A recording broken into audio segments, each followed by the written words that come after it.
Hey everybody, welcome to the Abroaders Travel Podcast, your weekly meetup with thousands of entrepreneurs, hustlers, creators, nomads, ninjas, wanderers, and world changers, all seeking to build the skills and connections to live a life without borders. If you want to learn more about what we do or download our entire podcast archive, check out the website, abroaders.com. Happy Wednesday morning and welcome to another episode of the Abroaders Travel Podcast. I'm AJ Dunn here with Erik, and today we're going to talk about building a scalable system to deliver travel hacking value to thousands of customers. Show notes for today's episode can be found at abroaders.com/service. Good day, sir. How are you? What's a good word in Brazil? Man, great day to be an American. By the time this one airs, USA versus Belgium first round of elimination play is going to already be in the books. And hopefully the U.S. men's national team will be on to the World Cup quarterfinals. But we're recording this on the morning of the game, as you very well know. So at the moment, I'm really damn excited to get to the stadium, Fonte Nova, here in Salvador, and see if I can scalp myself a ticket or two to cheer on the red, white, and blue. And barring some miracle, this is going to be my last hurrah, unless somebody decides they want to give me some tickets to the finals or some sort of Brazil game coming up. I will be headed back to join you in Detroit in a couple of days. What are your plans for the game, man? Man, I'm a little bit busier than expected, so I'll probably just slam some beers here while I watch on the TV in the comfort of my living room and do a little bit of work. But either way, it's going to be exciting, man. Send that positive energy, man. I'm a believer, man. I'm a believer. Yeah, it's great, man. The last game, the last round against Germany, I don't know if you had the volume on at all. We were both kind of working during that, but you could hear the USA chants in the crowd. It was also impressive because there was really, really, really bad weather and flooding in Recife. So those fans, it took a just colossal effort to get to the stadium. Most definitely. All right, so one more location-based update. This week I went to a really cool national park called Chapada Diamantina here in the interior of Bahia, and I was able to get some really cool photos, so you guys can look forward to a blog post coming out on that in the near future. If you don't already, hop over to the website and add Abroaders to your RSS feed or jump on our email list to get updates like that. Yeah, man, looking forward to checking it out. I've only seen a couple of those pics. All right, well, we got a long episode today, so let's keep it moving. So in travel hacking news, there's a couple big changes in the current offers available for earning miles. So that City 100,000 point offer is now down, and then Southwest 50K offer, that's officially over. But it does look like that 50K business card offer still have a live link. Yeah, we're going to be keeping track of those, so shoot us an email if you're looking for those and you can't find the link. Sometimes it takes the companies a couple of days to get those pages actually pulled down, so they don't always end exactly when they say they're going to. Starwood Preferred Guest Card from American Express was at 30,000 points for both business and personal, which is up from the normal 25. Both of those are back down to 25, and the Lufthansa card from Barclays is also down from 50 to 20K. So some opportunities went away, but on the positive side, I saw this morning that the Amex Business Gold is bumping their offer to 50,000, which is up from their typical 25 through July 30th. The big takeaway here, this stuff changes all the time. So just make sure you sign up for our email list to get alerts about new and expiring offers. That way you can make sure you get the best links when you're applying for credit cards. If you want even more customized help, sign up for our free trial of Abroaders Premium at abroaders.com/trial, and we will get you some specific recommendations based on your credit, your spending, and your intended travel destination. Sweet, man. Good stuff. Speaking of Abroaders Premium, this episode we're going to talk about a combination of travel hacking and entrepreneurship. We think it's relevant because a lot of you folks out there that love travel also have your lifestyle businesses or blogs, or you're building businesses or running existing businesses. So what we're going to talk about today is the processes that we've set in place and how we're building our team to ultimately service thousands of people with travel hacking services with our Abroaders Premium service. So we're going to dive into some of our methodology and tools that we use to be able to manage all of that information and the ever-changing information. And then we're going to talk about just the business side of it, on how we decided to, pick a market that we believed was valid and mature enough for us to enter without waiting too long to make a little bit of money. Very cool. And another thing, the tools and resources that we use for our customers will be really useful to anyone interested in travel hacking. So, like I just said, we wanted to prevent this from turning into us pitching our paid service. We're trying to help out as many people as possible. That's why we do the podcast. And, we answer a lot of questions to support it abroad from just regular people who have questions. Hopefully this will be really helpful because it took us years to discover all of these different resources. And so this episode kind of gives us a chance to send some of that valuable information to you guys. As we mentioned before, travel hacking was something that AJ and I did in the early stages of our web agency business to take advantage of opportunities to make business connections and, travel around the globe, start networking and leveling up with entrepreneurs that were doing really cool things. Most of them weren't necessarily in, Grand Ledge, Michigan. So it really opened those doors for us to be able to connect. And we hope that it can do the same for you guys. Once we really began to learn the ins and outs of travel hacking, we realized that we could provide that information to other people who are in our shoes and allow them to, as we say in our podcast description, leverage international travel for explosive personal growth and business development. Remember, show notes are at abroaders.com/service. So check those out. There are going to be a ton of links in this week's show notes because we're going to be talking about a ton of services that we use to help provide good service to you guys. Yeah, man. So Abroaders Premium, we haven't completely hammered down the branding of it. We've considered it the ultimate award travel concierge service, but it's pretty much just a full service travel hacking service for people that either don't want to spend the time to learn all the stuff, or they're too busy, or they're just happy to pay a couple bucks for us just to take care of everything for them. So one thing that we really wanted to do when we started off was have a pretty narrow focus about who we're going to go for, who our target client was. And if you're not categorized, with these specifications of credit and spending, it doesn't mean we couldn't help you or it's not for you. It just means these are the people that we know we can crush it for. So the people that we know with absolutely no doubt that we can just hit a home run for is people with credit of over 700 and people that have a monthly spend on a credit card of $1,500 plus.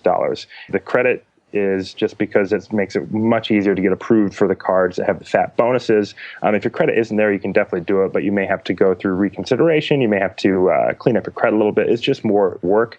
And as far as the spending goes, if you've got a little bit of a monthly spend going on that's consistent, that makes it really easy to hit those minimum spend requirements to get those fat bonuses, and also means you can churn more cards. So speaking of credit, Eric, let's backtrack a little bit and let's talk about kind of where we were and where we are now for those people that maybe aren't quite there yet. Yeah, so I want to drill down a little bit more on the credit part of this because we get a ton of questions about it. So if you're below, say, 650, you really need to bring your score up before you can get a serious return from travel hacking. Bringing your score up doesn't necessarily have to be a long and ongoing process. A lot of people that we talk with and that send us their information from Credit Karma have really simple things that they can change to make a huge impact. So a lot of times we recommend people getting a secured credit card, which is basically like you pay a deposit and the credit card company has some of your money in case you run away and don't pay. So it's easy to get approved for those and they build your credit. The second one is to have someone that has better credit than you add you as an additional card holder. Just to put some perspective here, when I was in college and getting started with this, I was probably in the 640 range, maybe up to 650 with some of the bureaus. And it was definitely a struggle. I got approved for a few cards, but I got denied for most of them. And I had to always call reconsideration. So it was a slow process and I had to focus on improving my credit score. And that was kind of how I started to learn about what components actually impact your score. But I was able to make slow and steady improvement, and by the end of college, I was in the 670 to 680 range, and in that case, I was able to get approved for almost every card I was applying for. A lot of times I'd still have to call reconsideration, but I was getting approved. So now, maybe 5 years into travel hacking, I'm up in the 715 or 720 range, and I'm getting much easier approvals. So it's definitely a process. It really depends on a lot of factors. AJ, right now, you're sort of earlier on in the process, still kind of working on building. Yeah, my last churn, I think I applied for 3 cards and I ended up getting 2 of them. But I did have to call reconsideration because, we're still relatively young. I'm 27, finished college right before I turned 23.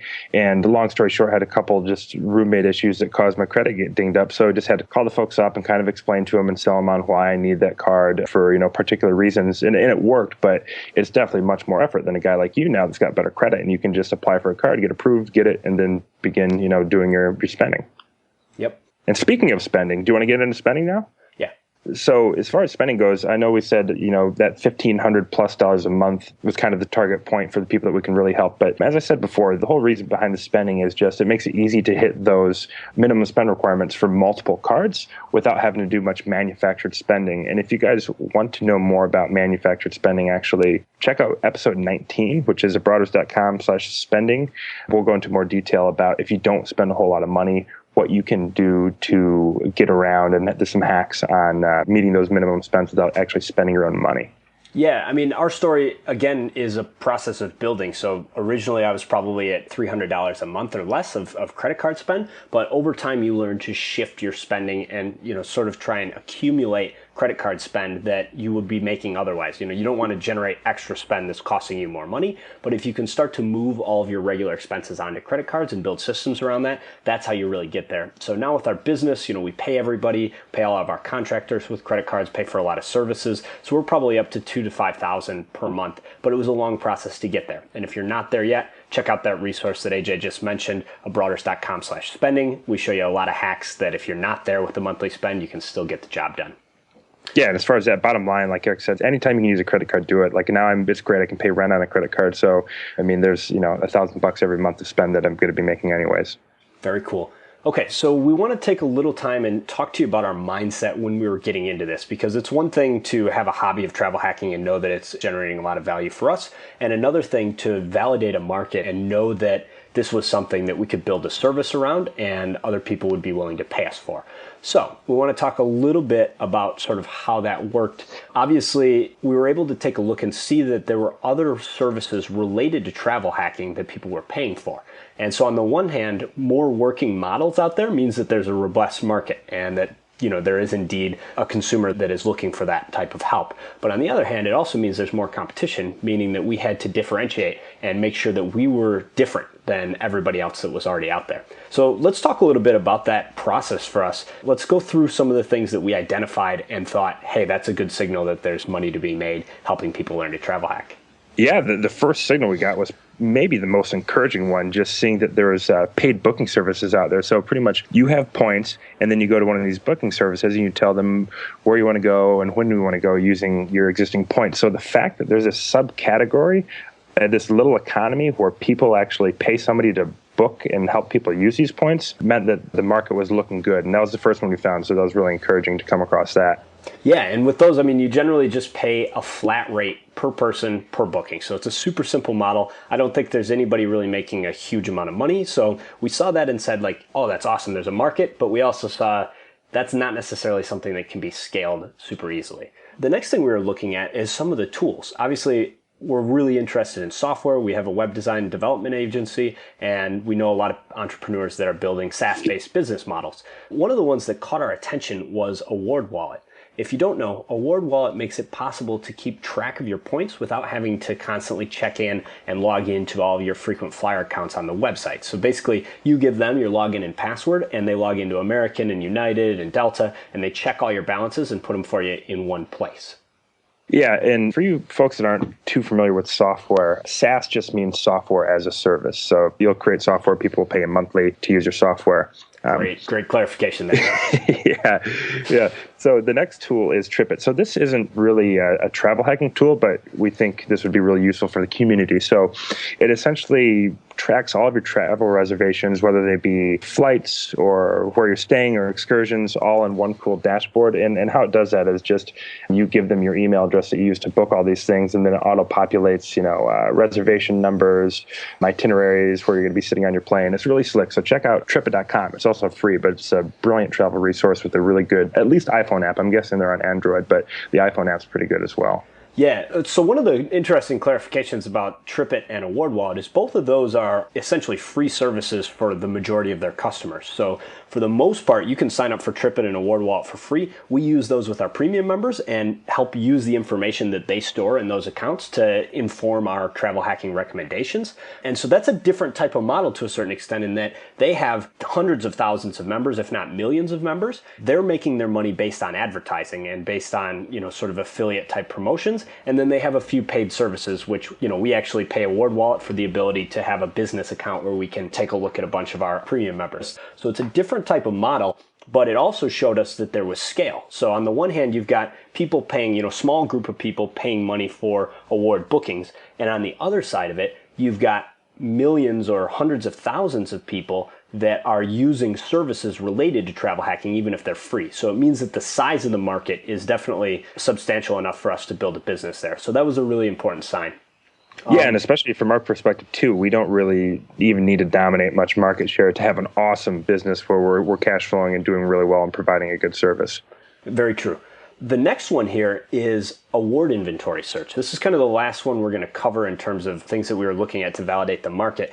This is a really interesting one because it's generally a paid subscription type service. And what it does is award inventory searches help you figure out which airlines are offering award seats that you can use your points to book. So it's not generally the same as what's the airline selling. So they may be selling 4 seats in first class, but there may be only one that's bookable with points. So a couple of examples of those are Award Nexus, Expert Flyer, and KVS Tool.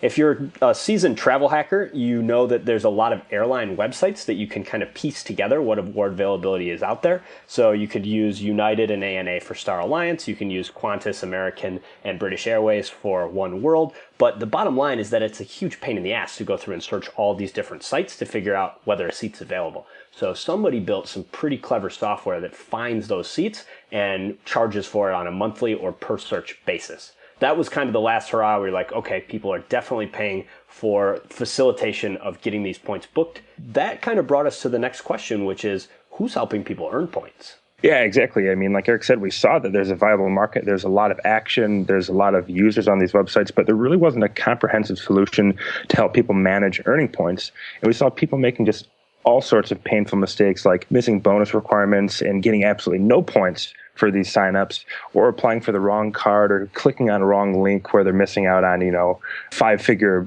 bonuses. Like let's say there's a link for 50,000, maybe people are clicking on a link that's 30 or only 40,000 points. So for the same card, for the exact same card. So you're just clicking on the wrong link because they're not always consistent. So there's a huge opportunity to help people with manage the earning of the points. So all the info that you need to figure out the stuff that we're going to talk about next is out there. This is not like top secret. We're not special because we have it. We just have studied it and pay attention to blogs and a lot of other resources on a daily basis to stay into the loop.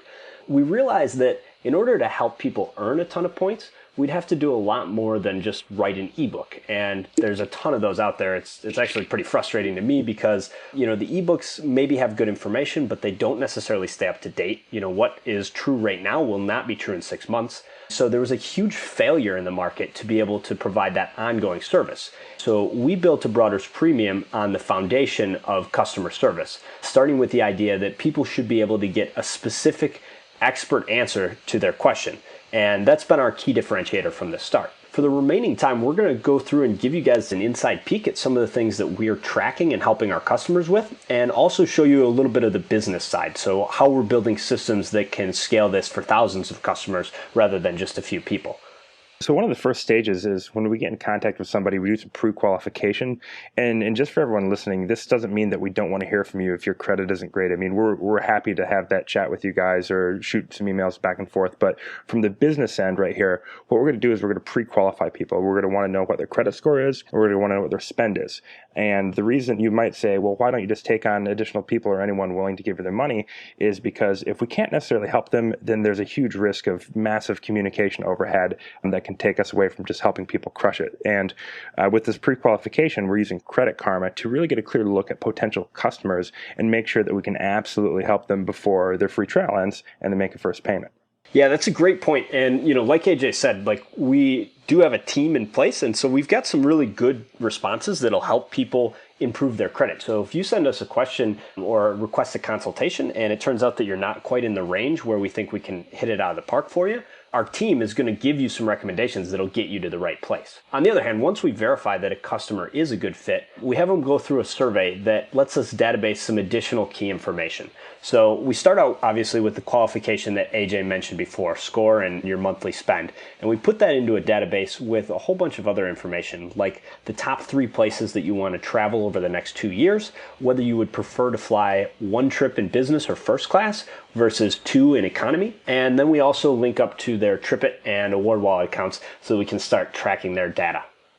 Yeah. Okay, so let's move on to what we're tracking in the travel hacking world on the earning side. So a really important thing is what links are out there, meaning what credit card bonus offers are there, and not only which ones are there, but where are the best links. And that actually takes quite a bit of research to stay up to date on. Yeah, as we mentioned at the top of the episode, I mean, there were like 5 changes in the last 2 days in terms of what the best links were.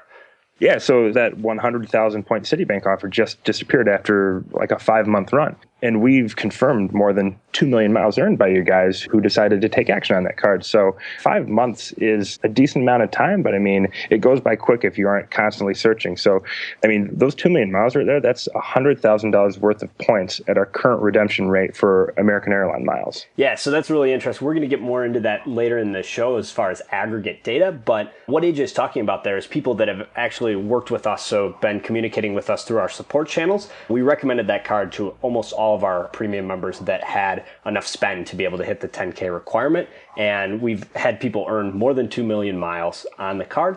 We're also taking those aggregate numbers of how much value we're redeeming those points for. So bottom line is it's a huge, huge win when a credit card that's normally at like 20 or 30,000 goes up to 100,000. And that's a big part of what our team does on a daily basis is scour the forums, scour the blogs to make sure that we're keeping tabs and staying aware of those big bonuses. For individual customers, we also have quite a bit more work to do in terms of keeping track. So we want to track your approvals, reconsideration calls, and denials each time we recommend a link. So if we tell you to sign up for a card, we're going to have you report back and let us know how it went. And if you don't get approved right away, we're going to give you instructions on how to get that application reconsidered. We also want to keep track of that over time so that we know that, hey, AJ was denied in the past for this card, but it's been 6 months, so now's probably a good time to give it another shot. So we keep track of kind of the timing and spacing of credit card applications, and we also keep track of bonus challenges. So when AJ gets approved for a card, we want to make sure that we've got it set up to send him an email reminder every couple of weeks to remind him that he's got to put that minimum spend on the card. And then we also set up a reminder for the annual fee because most of the time they're waived. So let's say AJ got a Citibank card for 50,000 American miles. It's got a $95 fee that's waived for the first year. So our goal is to get AJ that 50,000 point bonus for free. Once he hits the minimum spend, he's going to be all set on getting the bonus points. And we've got a reminder already set that's going to email us and email AJ when that annual fee is going to be renewed so that he can call and either cancel the card or negotiate with the credit card company to get some extra points before paying that $95 fee. In addition to keeping track of everything that matters for your own travel hacking, we're also getting a ton of really valuable aggregate data on what techniques are working, say for negotiating annual fees or getting application denials reconsidered. Having that group data is not only really interesting, but it's also helping us do a better job of advising you as an individual. Yeah, that's a really good point about the data. Now, moving forward, once you start to acquire some points, we've got to incorporate your existing portfolio of points of your history and which credit cards that you've had, which credit cards you've earned bonuses on. So we have to take that into consideration for our future recommendations. And also, this is kind of where we talk about managing the portfolio. So if you've got a ton of AA points, we want to recommend a card that earns something else to keep that portfolio diversified. And then if you have a ton of cards issued by Chase, we want you to apply with a different bank so you can start building those relationships with different lenders. So our staff goes through kind of a checklist every time that you contact support. So we go through what recommendations we've made, we go through which cards you've already got, which points you already have, where you want to travel. And that just helps us make sure that the advice that we give is really customized and as relevant as possible. Yeah, and so some of that feeds into the redeeming side, obviously where you want to travel. And so I want to take a step back and talk a little bit about the business intelligence side of the redeeming part. So we talked about following those credit card links and keeping track of what the best offers are on the earning side. On the redeeming side, most of our intelligence has to be with the frequent flyer program. So we need to know who's planning to devalue or raise their award prices, or who's going to be changing their booking and routing rules. We've talked about that quite a bit on the show. We always try and give out some free information about those sorts of things because they're really critical to what your upcoming travel plans look like. And so, for example, if a program is planning to make changes, we need to be able to check all of our customers that have points in that program and advise them to redeem or help them redeem before that change takes place. So, for example, this February, United raised a ton of prices. And so we were able to go through and use Award Wallet to check everybody that had points with United or points with Chase that could transfer to United and make recommendations. Hey, February 1 is the deadline. They're going to raise all these prices. And we just look at all their upcoming travel plans and say like, okay, you're going to Europe. Bang, time to use United miles. You're going to Asia. Time to use United miles. So it's really valuable to have that intelligence. And that's a big part of what our team does on the redemption side. Yeah, man. Knowing the travel goal, that's a huge part of what sets us apart from a regular booking service. So if you want to go to Europe, you might request help from one of these booking services only to find out that you don't have the right type of miles to get you there. So we solved that problem by staying with you the whole way and making sure that you've got that well-diversified portfolio of points, and it's targeted towards where you want to travel. We'll maybe get a little bit heavy on a currency if you're really heavy on a location, but keep it diversified so you can be flexible on going where you want, when you want. Yeah, and the other thing to keep in mind is that since we have an ongoing relationship with you, we can take the long view on your redemption request. So, for example, a traditional booking service is generally going to have the incentive to take the easiest way to get you there and ultimately get paid. So, for example, you say you want to go to Europe.